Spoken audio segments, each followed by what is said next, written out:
Hey everybody, it's been a while, almost a year. It's Peter, and you probably haven't seen me since I just double checked May of last year when I did Agents of S.H.I.E.L.D. Season 6, Episode 1. After that, I was not impressed with the series anymore, and then I wasn't impressed with a lot of shows and other things, even though I watched some movies last year, and I didn't want to do reviews anymore, and just was sort of off the YouTube bandwagon. Anyway, we are now back for Star Trek Picard.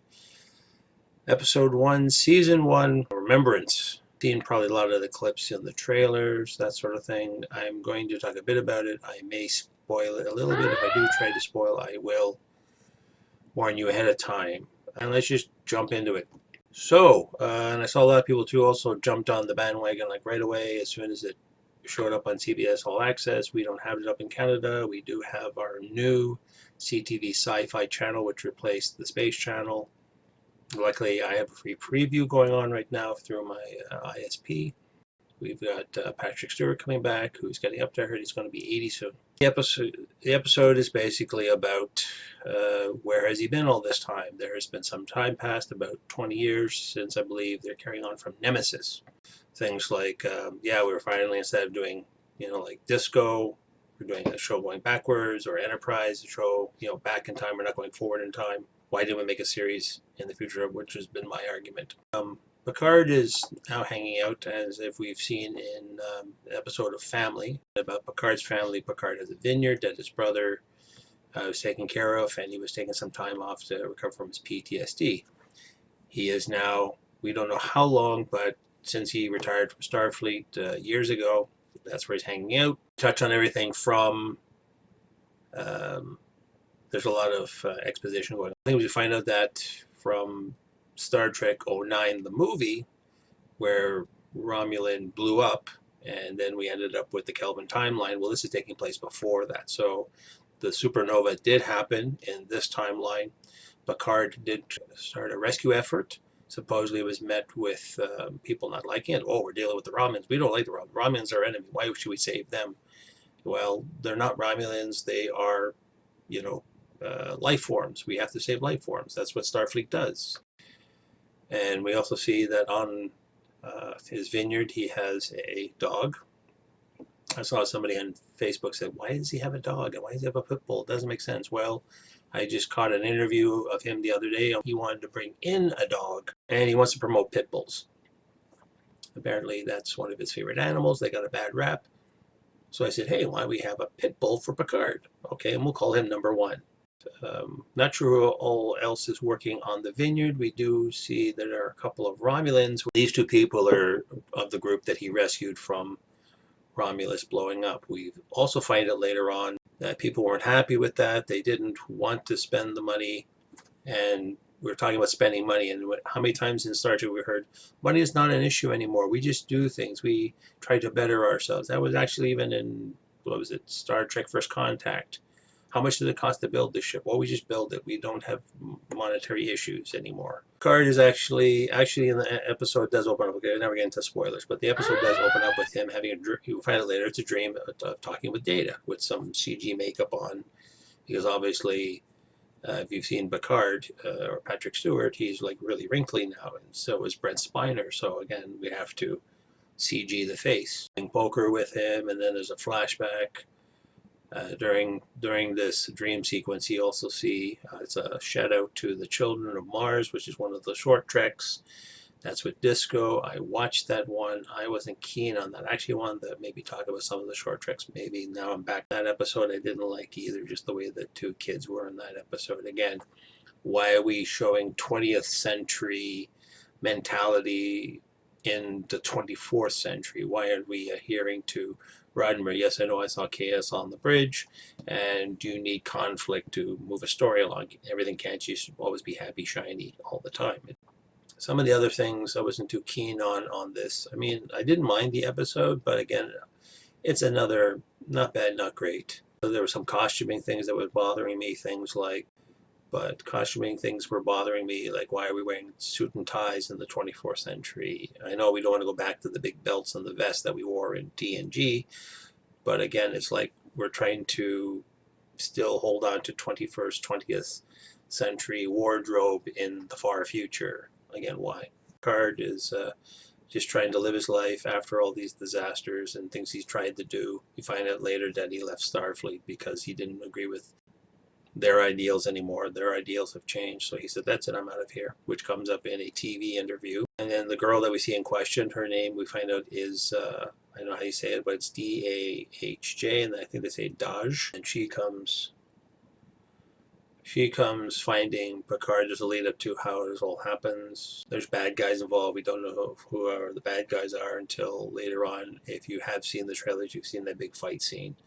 And spoiler on that, the bad guys, when the biker helmets come off, you find out they're Romulans. We don't know why they're Romulans, or in one scene, why can they spit some kind of alien goo, like I'm talking Alien the movie, acid for blood. Somebody spits on the girl and something happens to her. Moving pieces in this. Some people who probably know Kurtzman and some of the writing stuff better than I do, they're saying like, yeah, a lot of this stuff is sort of coming from these guys. So, and I think it was like something like 5 writers. And I remember the joke from Red Letter Media about how many producers are in Disco. Supposedly almost 20, and I didn't have a count, but I noticed after I saw starring, guest starring, and then I just happened to say, hey, wait a minute, yeah, let me just check. Producer, executive producer, co-producer, co-executive producer, and Patrick Stewart is a producer. He's an executive producer. But again, how many producers do you need for a series? Too many cooks kind of idea, that old adage. Nothing really surprising, because we see, okay, there's this mysterious girl, and you find out she knows who somehow Picard is because she has some kind of HUD.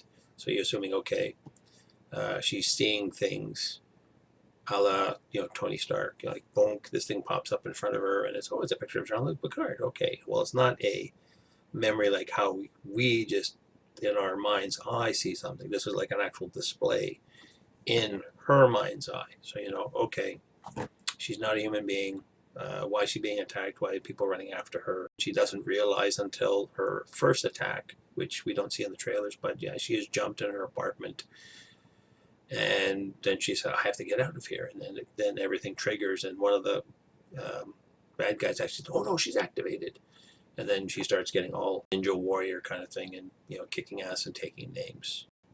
It's hard to describe because of the way the writing is. It's sort of like, okay, we have a conflict. Okay, we find out Picard is doing this. Okay, now he's resting easy. Or we find out, Daj is in danger of some sort, and she has to go find Picard. So they're trying to do all these parts to, okay, how do we get these two characters together? And then she is a synthetic, or as they call them, synths. And we find out about the Children of Mars episode. It was an attack on Mars by synthetics, and we don't know why that happened, but Starfleet and the Federation banned synthetic beings. So no more Data, no more B4. There is a cameo of B4 in a drawer. Of course, we've seen that in the trailer. When we're talking with Alison Pine, who plays a doctor of sorts, she's into synthetic beings, and she used to work with Bruce Maddox, if you remember from Measure of a Man. Yeah, bottom line is, I said it wasn't bad for a story, but there was a lot of other parts, like costuming, I didn't like. I get it that he wants to have old things in his place, like, Kirk did. He had old things in his house. I can sort of see that. Yeah, there's an incident that happens where Picard gets knocked on his ass, he becomes unconscious, and he wakes up back at the Vineyard. But prior to that, he was all the way in San Francisco. So, like, you're knocked unconscious and you wake up back home, which is like from here to here.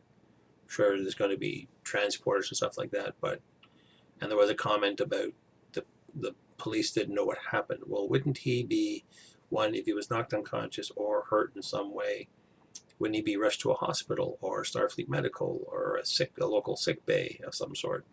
Wouldn't the local police say, hey, what were you doing near this explosion? No, he was brought straight home. We don't know what happened, or this fight that, with the girl fighting, and then there was a climactic ending to the fight. Found some more moving parts, but some of that, yeah, that was kind of choppy. And how are we going from here to here and there to there? And I know some people online were commenting, how did the girl move from place to place so quick? And somebody said, well, transporters. And it doesn't make sense. You never really see in the previous series, they can beam up and down. They're site-to-site transporters, but are there planetary transporters? It always seems to be people are beaming up and beaming down, but not beaming across, other than site to site on ships. But wouldn't there be site to site transporters on a planet? But those are minor things. Bottom line basically is, if you're an uber Star Trek fan, you've been liking Discovery and some of the previous parts of the franchise, you will probably like this site. It's like watching Star Wars. Some people that like Star Wars still like the last 3 movies. Some people really don't like it.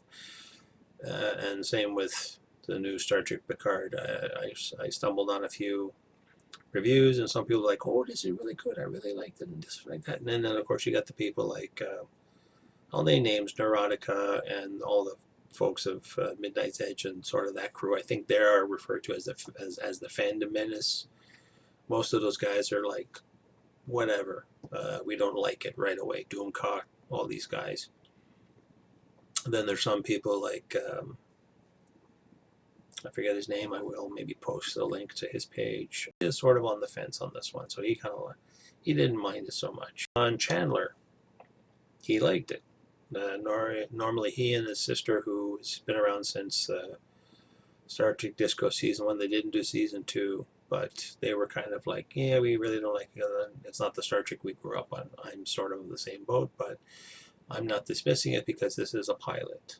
How it goes. That's about it. Apologize for being all over the map. It's been a while since I've been online doing this. I'm a little bit rusty. Maybe when I do it the next time, and if it's a better episode, I will have better thoughts. But as always, don't forget to like, dislike, hit notifications, hit the subscribe button to stay informed, and hopefully we'll see you in the next one, and I will try to bring out more content as best I can. And we'll see you later.